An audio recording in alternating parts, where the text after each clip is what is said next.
오늘의 정치권 이슈 짚어보겠습니다. 김병민 경희대 개건교수, 서용주 동국대 초빙교수 두 분과 함께합니다. 어서 오십시오. 네, 안녕하세요. 네, 안녕하세요. 네, 민주당이 오늘 윤석열 대통령을 고발하겠다는 방침을 밝혔습니다. 이게 사실 예상됐던 카드는 아닌데 언제 결정이 된 거예요? 오랫동안 만지작거리곤 있었죠. 이게 이제 말하자면 한동훈 장관이 얘기하는 범죄 사실은 범죄 사실일 뿐이니까요. 네. 하지만 민주당이 그동안 민생이 먼저다. 이런 강대강 국면으로 가는 것들은 옳지 않다라는 의미에서 이거는 차후에 밀어놨던 부분들이 분명히 있었습니다. 하지만 윤석열 대통령과 국민의힘 현 정부에서 이재명 대표가 당대표에 취임하면서 8월 30일쯤인가 전화했을 때는 우리 잘해보자. 협치하고 민생을 돌보는데 우리 만납시다. 네. 라고 하면서 얘기를 했는데 4일 만에 뒤통수를 쳤어요. 그러면서 공직선거법 위반으로 출석 요구를 한 것이죠. 예. 그걸 이제 소환이라고 했더라고요. 근데 법률상 정확하게 얘기하면 검찰은 소환을 할 수 없습니다. 법원이 하는 것이고 검찰은 출석 요구를 하는 것이죠. 근데 이런 부분에 있어서는 강대강으로 갈 수밖에 없는 상황을 초래한 부분이 대단히 아쉽고 예. 두 번째는 그렇습니다. 이게 검찰에서 왜 저희가 얘기하는 이유가 이건 정치적인 판단이 있다. 소환 부분이. 예. 말하자면 회기 중에 이미 9월 1일부터 정기국회가 시작되고 회기 중에 있는 말하자면 이재명 당대표가 아니라 의원 신분이잖아요. 예. 예. 그러면 의원에 대해서는 회기 중에는 소환 통보를 하더라도 그 소환에 응하지 않을 어떤 권한이 있습니다. 예, 정해져 있거든요. 그래서 그동안 역대 그 여야를 막론하고 검찰의 소환 통보를 정기 회기 기간에는 안 해왔어요. 근데 왜 했을까요? 라고 했을 때는 이거는 뭔가 이슈 전환이라든지 아니면 협치의 부분보다는 정치 보복의 시발점 시작하자라는 것들이 판단이 됐다고 보고 예. 저희도 그렇게 된다면 그동안 윤석열 정부나 특히 김건희 여사 부분들에 있어서의 저희가 그거를 몰라서 안 했겠습니까? 협치를 하기 위해서는 이런 게 정쟁으로 비칠 수 있기 때문에 아껴뒀고 참아왔던 것인데 네. 이렇게 되면 그냥 협치는 물 건너가고 강대강 서로 간에 사법적 리스크에 대해서 밝혀내자라는 부분에서 좀 판단이 섰다. 저는 그렇게 보고 있습니다. 예. 정치 보복 말씀해 주셨고요. 맞불 성격으로 보입니다. 김 교수님 어떤 말씀해 주실까요? 네, 일단은 이재명 대표의 경우 3월 9일 대통령 선거가 끝나고 난 뒤에 바로 곧 이어서 6월 1일에 있는 지방선거 당시 보궐선거에 출마를 하지 않았습니까? 공직선거법 위반에 관한 소환조사에 대해서 아마도 시기를 검찰이 조율했다면 여러 가지 고민들이 있을 수밖에 없었을 텐데 그 이후로는 지방선거, 보궐선거를 앞두고 있는 후보자를 불러서 소환조사를 하게 된다면 예. 선거에 영향을 미치려 하는 행위가 아니냐 이렇게 또 비판이 됐을 겁니다. 그 뒤로는 이재명 후보가 제1야당의 당대표 선거에 출마해서 그 선거가 8월 말에 끝났기 때문에 예. 만약 그 당대표 선거 한복판에 검찰의 소환조사가 있을 경우 박용진 후보 등 당내에 있는 인사들이 문제를 제기했던 일들에 대해서 검찰이 화답하듯 당내 선거에 개입한다 또 이런 비판하지 않았겠습니까? 예. 공직선거법에 관한 공소시효가 9월 9일 6개월이면 만료가 되는 상황인데 말 그대로 소환조사 한번 하지 않고 기소를 하게 됐을 경우에는 정치적인 의도가 있는 기소다. 또 이런 식으로 반박할 가능성이 있기 때문에 예. 이재명 대표에게 관련된 내용들에 대해서 충분하게 소명할 수 있는 기회를 주기 위함이 아닌가 저는 네. 이렇게 생각합니다. 윤석열 대통령 고발한 건 어떻게 고발하기로 한 건 어떻게 생각하세요? 정치적인 행위죠. 왜냐하면 윤석열 대통령뿐 아니라 대한민국의 대통령은 형사상 소추의 대상이 아니기 때문에 지금 고발을 한다 하더라도 실질적인 실익이 전혀 존재하지 않습니다. 대통령 임기가 다 마치고 난 다음 말 그대로 그 대통령 임기 이후에 관한 추가적인 조사가 가능할지 모르겠습니다만 지금 고발하게 된 건도 결국 공직선거법 위반에 관한 허위사실 공표 혐의 아니겠습니까? 예. 이재명 대표에게 제기돼 있고 있는 내용들을 그대로 윤석열 대통령에게 돌려주면서 지금 있는 이재명 대표의 혐의를 형사사건이 아니라 예. 이 내용을 정치적인 쟁점으로 끌고 가려고 하는 의도가 다분하다고 생각합니다. 어떤 정치적 상징의 의미 정도로 이제 풀이를 해주셨고요. 오후에 민주당 비상의총이 열리지 않습니까? 네. 여기에 이제 이재명 대표 소환 그 출석 여부에 대해서 논의가 될 것으로 보이는데 전반적인 분위기는 어떻습니까? 통상적으로 지금 현재 상황이 이게 나간다 소환을 응한다 안 한다 부분보다는 이 현 정부가 가지고 있는 선택적 기소, 선택적 수사에 대해서 저희 민주당에서는 이렇게 생각하는 것 같아요. 이거는 민주적 기본 질서에 대한 어떤 훼손이다. 예. 이거를 그냥 응할 수는 없다. 그러니까 어떤 수사기관들, 검찰과 경찰을 그동안 시행령, 법률을 위반해서 명령으로 경찰국을 설치하고 시행령을 해서 검수 완복이라고 하죠. 예. 다시 이제 복권되는 이런 것들을 한 이후에 본인들, 그러니까 살아있는 정권에 대해서는 불송치 결정들을 내리고 야당인 민주당에 대해서는 끊임없이 송치와 기소를 내리는 이런 부분에 있어서는 이거는 수사기관을 통한 어떻게 보면 정치보복이다. 이거는 민주적인 기본 질서를 흔든다라고 했을 때는 제가 봐서 민주당은 그동안의 민주당의 역사를 보더라도 어떤 독재와 싸워왔고 민주주의 질서를 훼손하는 부분에 있어서는 참지 않았습니다. 예. 그래서 그런 부분에 있어서는 명확하게 뭔가 규정을 하고 다시 우리의 이제 어떤 방향으로 민주당을 가야 될지를 막 결정하는 자리가 되지 않을까 예. 생각이 되고요. 그 아까 이제 정치 수사라고 공수처에 한 부분들이 정치적인 의도가 있다라는 것은 맞는 말씀인 것 같아요. 대통령 형사소추에 뭐 국가 내란이나 이런 게 아니면 예. 네. 조용받지 않고 공소시효도 2027년이 돼야 되겠죠. 예. 하지만 지금 김건희 여사가 드러나 있는 도이치모터스 주가 조작 사건의 녹취록이 나오면서 예. 당시에 윤석열 대통령이 후보 시절에 너무나 허위로 된 사실들을 국민 앞에 공표했다는 부분들을 예. 알리기 위한 예. 하나의 말하자면 고발을 통해서 그 이후의 사건들을 계속해서 국민들한테 알리는 것이 예. 중요하기 때문에 이런 부분들은 꼭 형사소추에 적용 안 된다 하더라도 예. 윤석열 정부에서는 국민들에게 소상하게 예. 이런 부분에서 설명하는 것이 국정 운영의 투명성과 국정 동력을 또 가질 수 있는 어떤 계기가 될 수 있다라는 점에서 예. 그런 의미로 보시면 될 것 같습니다. 뭐 의총에서 논의를 하겠습니다만 김건희 여사 관련된 특검은 뭐 당론으로 추진할 것 같습니까? 그거는 아직 좀 봐야 될 것 같아요. 특검 부분 자체가 말하자면 야당 혼자 할 수 있는 게 아니고 여당에서 또 합의를 해줘야 되고요. 네. 예. 하지만 이게 이 특검 부분들은 경찰이나 검찰의 수사가 이렇게 편파적으로 그다음에 정치적으로 흘렀을 때는 특검법을 저희 야당에서는 밀어붙일 수밖에 없다. 그러면 지금은 권력을 쥐고 있는 거는 윤석열 정부죠. 하지만 입법부에서 할 수 있는 것들은 의회 권력들이 할 수 있는 건 법안을 취지해서 이 부분에 대해서 뭔가 추정적인 의미나 그다음에 국민들한테 사실이 이렇습니다라고 알리는 것들이 입법부가 할 수 있는 어떤 역할 아니면 권한이기 예. 때문에 이번 의총에서는 뭐 특검법 발의 당론 그건 아닌 것 같고요. 그 정도 논의는 할 것 같습니다. 근데 특검법은 좀 더 신중하게 접근할 필요가 있다라는 것들이 이제 내부의 의견이다라는 말씀드립니다. 예, 녹취 하나를 듣고 김 교수님의 이야기를 듣겠습니다. 최근 민주당 비공개 최고위 회의에서 이재명 대표가 쌍특검을 언급한 부분이 알려지면서 국민의힘이 반발했는데요. 오늘 아침 여야의 목소리를 묶어봤습니다. 함께 듣고 오시죠. 선거법 위반에 대해서 조사를 받는데 또 당연히 대선 후보로 나섰던 사람이 당연히 받아야 할 일을 김건희 여사하고 왜 연관을 짓지요? 속아 웃을 일입니다. 자기들 문제만 받으면 되지요. 왜 특검을 받아야 됩니까? 전 있을 수 없는 이야기입니다. 본인이 특검 본인 거를 본인이 받아서 본인이 정리하면 됩니다.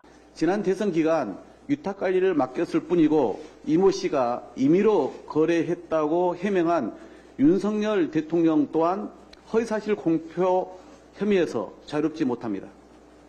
하지만 대통령실은 날조 허위 주장도 부족해 검찰이 명확하게 어떤 결론을 내렸나라며 무혐의를 압박하는 수사 가이드라인도 제시했습니다. 이런 노골적 압박 때문에 그동안 대한민국 검찰과 경찰이 윤석열 대통령 내외와 가족이 연루된 의혹들에 대해 줄줄이 무혐의 처분을 내린 겁니까? 네, 교수님, 국민의힘 쪽 입장부터 다시 한번 좀 들어볼까요? 네. 이 도이치모터스 주가 조작 관련된 내용 속에서 대통령 선거 기간 허위 사실을 공표했다는 내용인데요. 당시 홍준표 후보와의 경선 토론회 과정에서도 이 내용들이 뜨거웠고 관련된 계좌를 공개할 수 있겠느냐 해서 실질적인 계좌도 공개를 한 바가 있었습니다.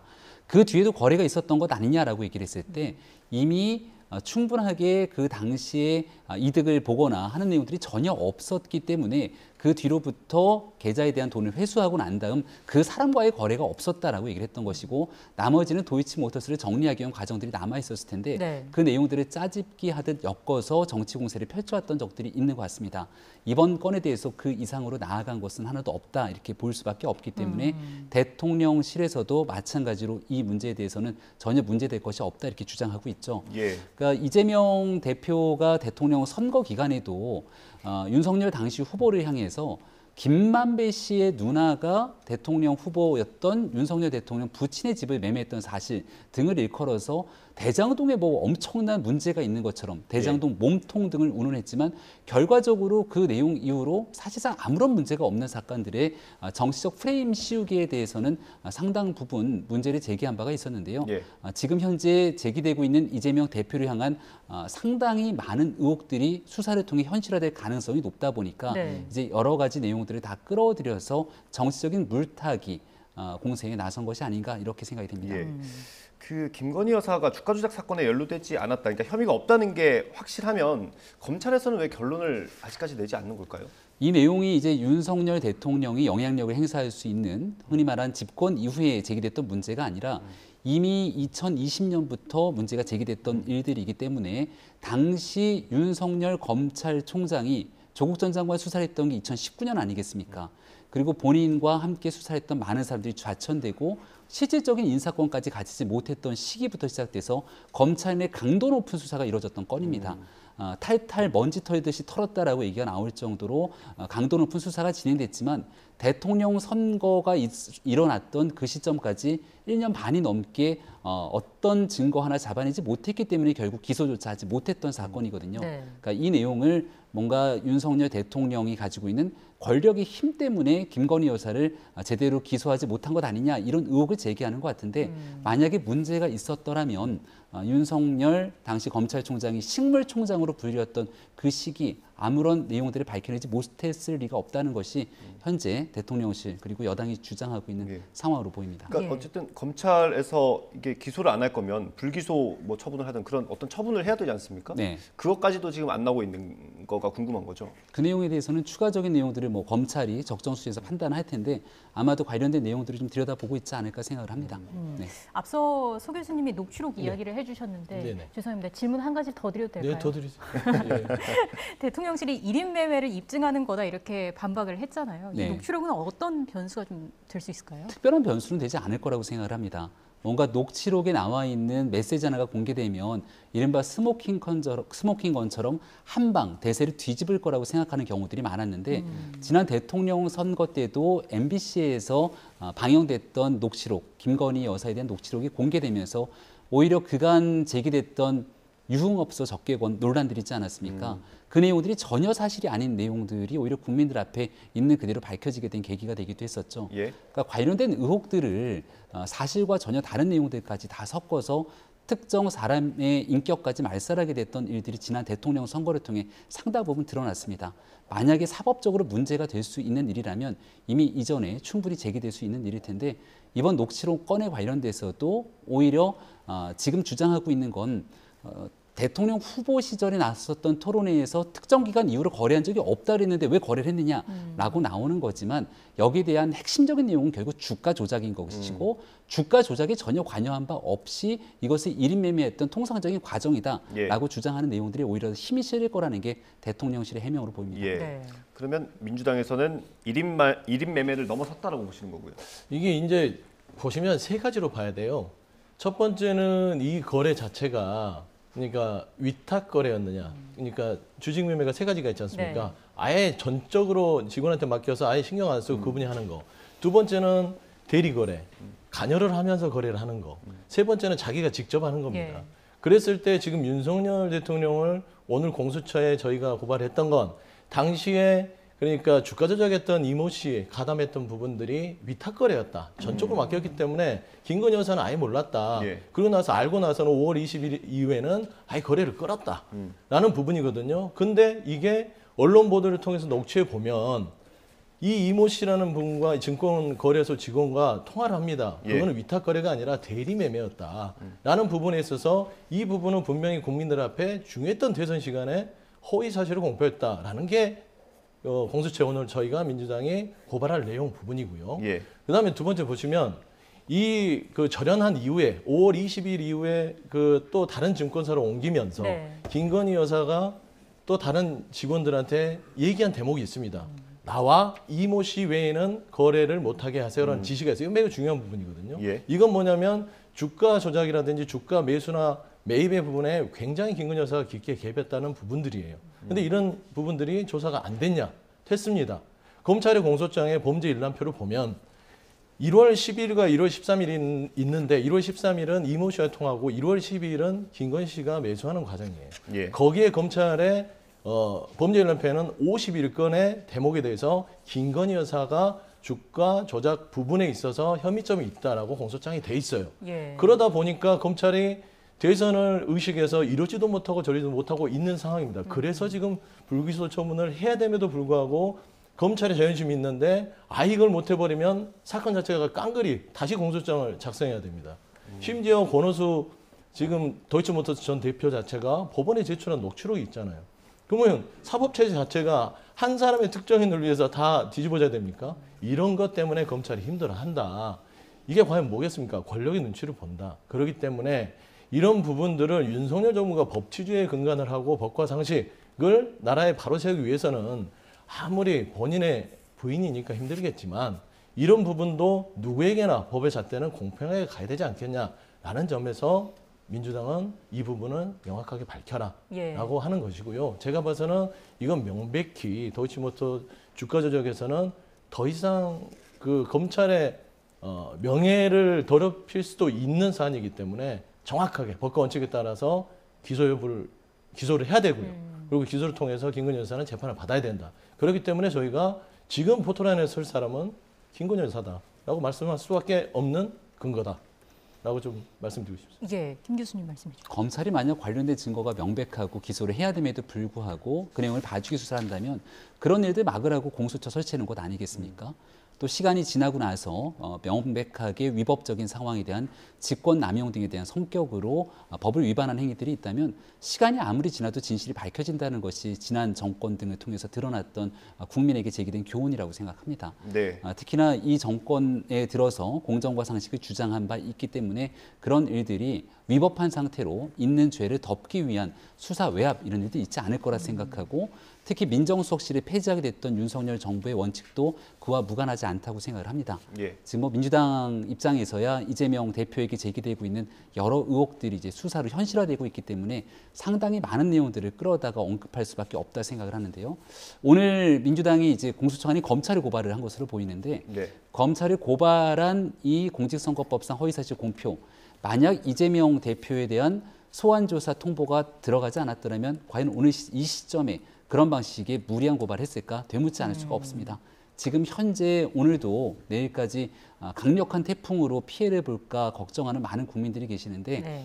제1야당 입장에서 의총을 열어갖고 긴급하게 논의해야 되는 게 재난을 앞두고 있는 국민의 안전이 아니라 이런 정치 공세에 대응하기 위한 또 다른 정치 공세를 다시 한번 피력해 가는 모습들에 대해서 국민들께서 과연 어떤 생각을 하시는지 되짚어 봐야 된다고 생각합니다. 예, 질문 말씀하시죠. 말씀 잘하셨어요. 그러니까 이렇게 태풍도 오고 이 난리통에 이런 정치적인 정쟁이 나라를 뒤덮는 거는 여야가 불행한 겁니다. 그래서 제가 아까 서두에 그랬잖아요. 접치 잘해보자 대통령이 이재명 대표가 했으면 어느 정도 정말 지혜롭지 못한 것 같아요. 협치도 좀 하고 정기국회니까 좀 뭔가 민생과 재난에 대해서 논의를 하면 충분히 될 수 있는데 왜 이렇게 했는지 모르겠어요. 그렇지 않을까요? 지금 저는 윤석열 대통령을 보면서 아쉬운 점은 아직도 선거가 끝나지 않은 대통령 같아요. 아직도 이재명 대표라는 분이 본인의 어떤 경쟁 상대로 보는 거예요. 이미 국민께서는 이재명 대표와 윤석열 대통령 사이에서 대선에서 평가를 내렸어요. 네. 그리고 전 정부에 대해서 평가를 내렸습니다. 그러면 윤석열 대통령은 새로운 정부의 기조를 세우고 국정 방향을 세워서 성공한 정부로서 인정받으려고 해야 되지 자꾸 이재명 대표를 어떻게 깎아내리고 여기 정적을 제거해야만 성공한 정부가 된다고 생각하는데 제발 그러지 않으셨으면 좋겠다. 나는 좀 바람이 있습니다. 예. 한 가지만 딱 덧붙이면 검찰의 소환 통보가 윤석열 대통령 혹은 대통령실에서 관여할 수 있는 문제가 아니지 않습니까? 특히나 한동훈 법무부 장관까지도 법무부 장관의 수사 지휘권 그러니까 다 없애겠다까지 얘기를 한 상황이고 검찰 내부에서 검찰총장으로 지명돼 있는 후보자가 뭔가 언급하고 상황에 영향을 미치는 것이 아닌 만큼 해당 검찰에서 진두지휘하고 있는 내용들에 대해서 이걸 무리하게 정권과 연루시킨 내용은 아니라고 다시 한번 말씀드립니다. 예, 이게 민주당이 윤석열 대통령을 고발할 예정이라고 한 게 공수처가 아니고 중앙지검인가 보네요. 네. 아마 그런 것 같습니다. 왜냐하면 이게 9월 9일이니까요. 예. 아직도 시간이 있고 너무 사실 관계가 명확하게 돼 있고요. 그다음에 첫 번째는 이제 허위사실 공표에 대해서 공직선거법 위반은 아직 시간이 남아 있잖아요. 네. 그렇기 때문에 검찰에서 어떻게 그걸 처리하는지 보면 될 것이고 아, 두 번째 이제 김건희 여사에 대해서도 이게 이제 주가 조작 부분은 자본시장법이잖아요. 예. 이런 부분에 있어서도 검찰에 이제 좀 공평한 수사를 예. 촉구하는 차원에서 검찰에 아마 고발장을 하는 게 맞겠다 생각한 것 같습니다. 어떻게 하는지 보겠다 뭐 이런 건가요? 제가 봐서는 법이라는 게 형평이 필요하잖아요. 근데 저는 이제 이건 좀 개인적인 생각이지만 한동훈 장관은 참 괜찮은 분 같아요. 윤석열 대통령보다는. 은혜를 알아요.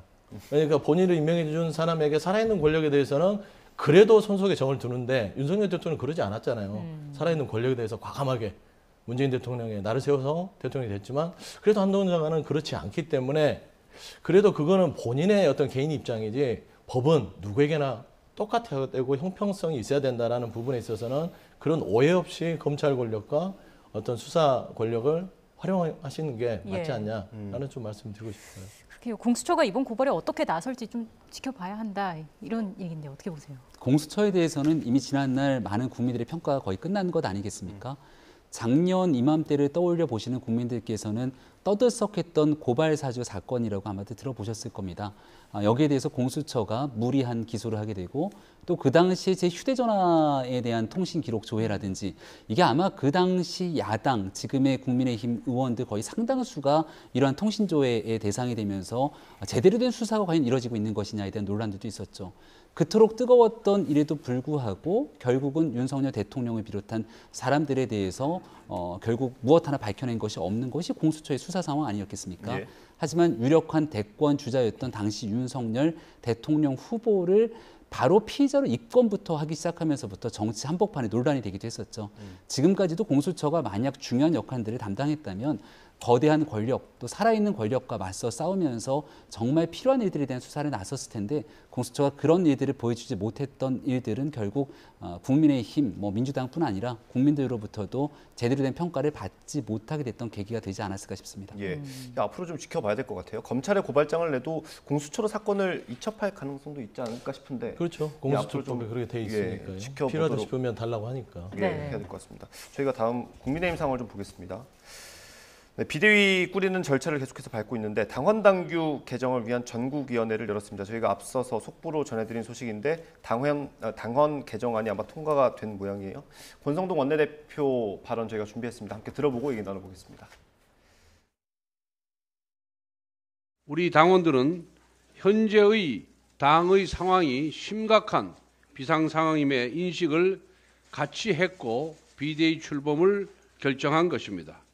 그런데 이를 법원이 뒤집었습니다.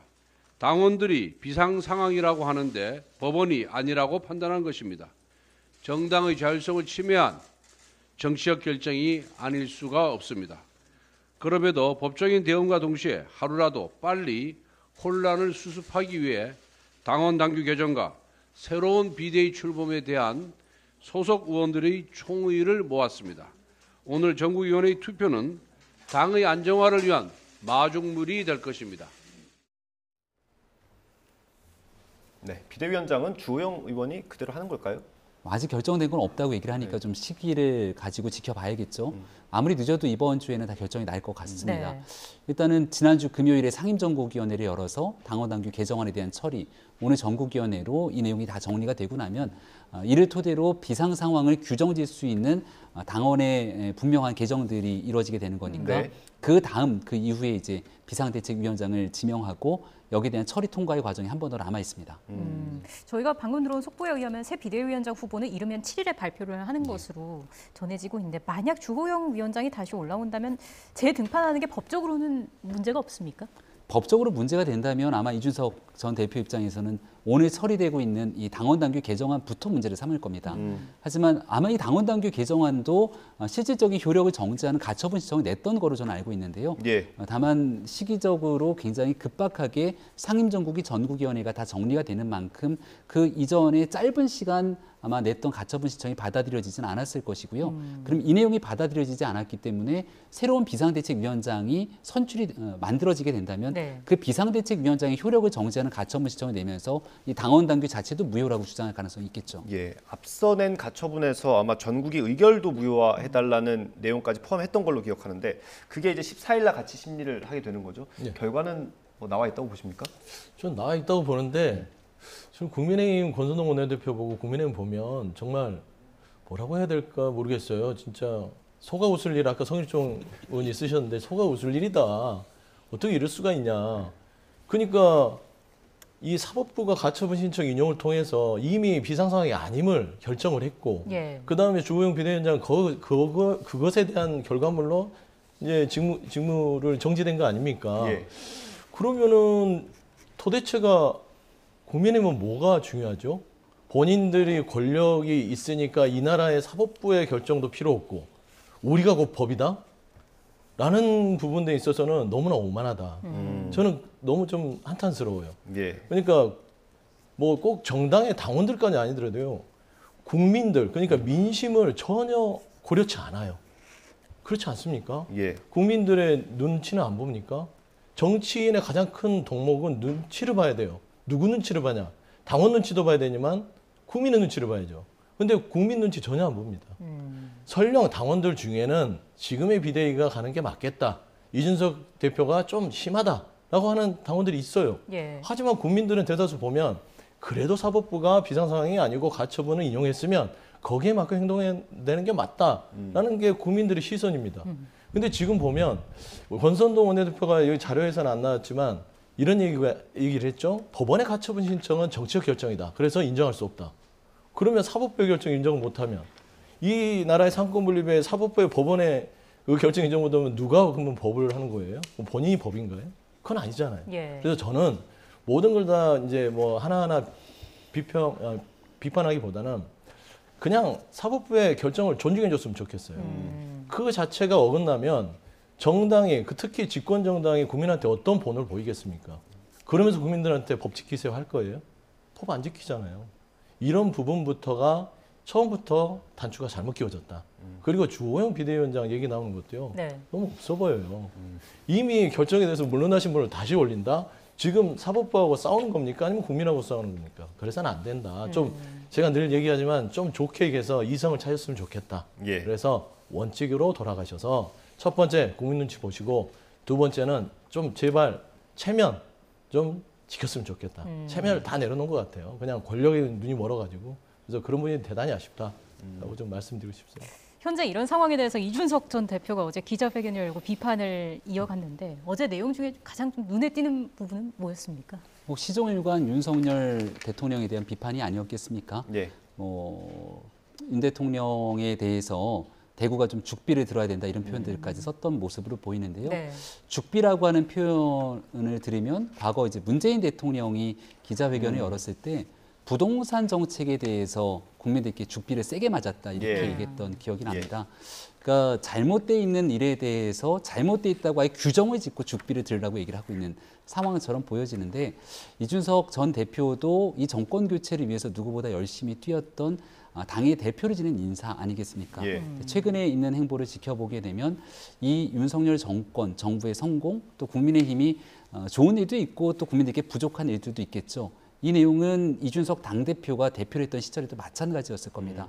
그럼 부족한 부분들을 보완하면서 국민들께 더 나은 정치를 보여주는 게 당에 있는 당원들의 역할일 텐데 최고 위치에 있었던 당대표를 지낸 이준석 전 대표가 그런 일들은 싹 다 외면한 채 오직 대통령과 현재 권력과 각을 세우는 모습만을 보이는 게 아닌가 이런 부분에 좀 아쉬움이 있고요.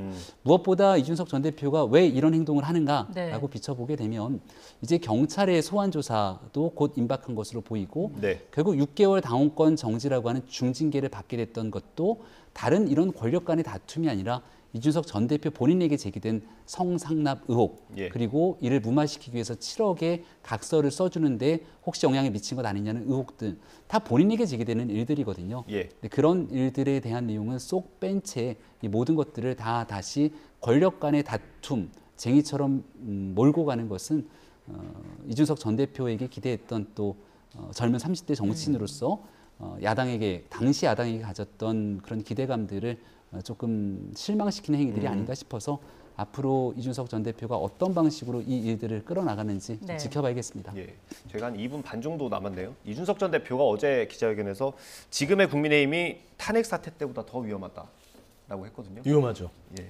제가 봐서는 탄핵 때는 어떤 좀 나름대로 이성적 판단을 했어요. 그러니까 박근혜 정부 시절의 국정농단 부분에 대해서 아예 그 사실을 부인하지 않고 나라를 위해서 우리가 국민의 눈치를 봐야겠다라고 하면서 탄핵에 찬성하면서 탄핵까지 이르렀지 않습니까? 그때는 이성이 존재했다.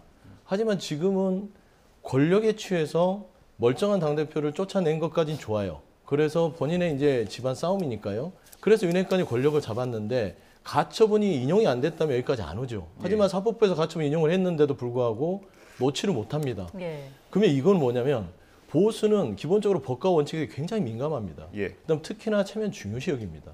다 버렸어요, 권력 때문에. 이런 것들이 결국엔 이준석 대표가 봤을 때는 참 없어 보인다. 이게 과연 보수냐라는 주장을 하는 것 같고요. 저는 이준석 대표는 어차피 국민의힘과 같이 못 갑니다. 하지만 지금 하는 것들은 정확하게 윤핵관들에 대한 권력 쟁투로 도려내고 본인이 보수의 또 다른 바구리를 통해서 보수 혁신을 꾀하고 있다라고 보는 거라서 다시 말씀드리면 국민의힘의 내용이 너무 안타깝다. 그래서 좀 원칙과 이성을 찾았으면 좋겠다라는 말씀 드리고 싶습니다. 예, 비판 계속 이어가는 건 어쨌든 장기적으로 봤을 때도 좋지 않다라고 보시는 거죠. 비판은 뭐 좋지는 않지만 이준석 대표에게는 좋고 국민의힘에게는 안 좋다. 저는 그래 보고 있습니다. 한 1분 남았는데 교수님 네. 덧붙이시겠습니까? 저는 뭐 이준석 전 대표 개인적으로도 좋지는 않다고 생각하는데요. 네. 지금 이제 대구 또 칠곡 등에서 머무르면서 책을 쓴다고 얘기를 하고 있는데 이준석 전 대표도 정치인 아닙니까? 또 상계동의 진심이라고 얘기하면서 강북 지역 어려운 동네에서 험지 한번 열심히 해보겠다고 노력하는 정치인이기도 했죠. 지금 비가 많이 오고 있는 이런 상황 속에 태풍의 피해의 우려가 있다면 정치인의 기본이라면 자기가 속해 있는 지역을 돌아보면서 뭔가 문제가 있는지를 살피는 것이 기본적으로 해야 될 책무일 겁니다. 이준석 전 대표 입장에서는 그런 일들에 대한 고민보다는 오히려 명확하게 사실관계가 드러났다 이렇게 확인되기 어려운 일들을 정치적 프레임 짓듯이 규정 짓고서는 지금 있는 정부를 향한 저주 섞인 표현들만 난무하고 있는 것이거든요. 그러니까 기본적인 이준석 전 대표가 왜 정치를 하게 되는지에 대한 그 모습들이 잘 보이지 않는 것 같아서 다시 한번 안타깝다 이런 표현을 드릴 수밖에 없고 이 모든 일들의 근본적인 시작이 됐던 것 결국 윤리위의 6개월 징계는 이 전 대표에 관련된 의혹들입니다. 네. 그 내용들을 명쾌하게 소명짓고 그 모든 일들이 다 이 전 대표가 얘기하는 것처럼 사실이 아니라면 그 사실이 아니라는 전제 조건 아래서 주장했을 때 본인의 얘기가 설득력이 있을 겁니다. 알겠습니다. 두 분 말씀 여기서 마무리하겠습니다. 지금까지 김병민 경희대 개건교수, 서용주 동국대 초빙교수와 함께했습니다. 고맙습니다. 고맙습니다. 고맙습니다. 고맙습니다.